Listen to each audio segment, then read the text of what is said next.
吐いた vomited 入った entered 吐いた is the past tense of the verb haku, which means to vomit.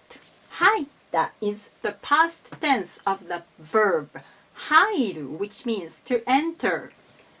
吐いた入った吐いた吐いた If you have some trouble to pronounce this 吐いた try to make the consonant here 吐いた吐いた吐いた and gradually erase the sound 吐いた吐いた吐いた吐いた吐いた Please watch those videos for a deeper understanding of 入った。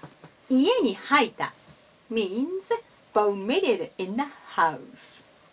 家に入った entered a house. もしもし、今どこ？また飲んでるの？すまん遅くなって。いやー、今ね、ちょうど玄関に入ったところ。やったわ、もう汚い。また？吐いたんじゃなくて、入ったところ。ただいま。はあ、よかった。吐いたんじゃなくて入ったのね。はあ、おかえりなさい。もうしょうがないわね。Don't worry about it too much.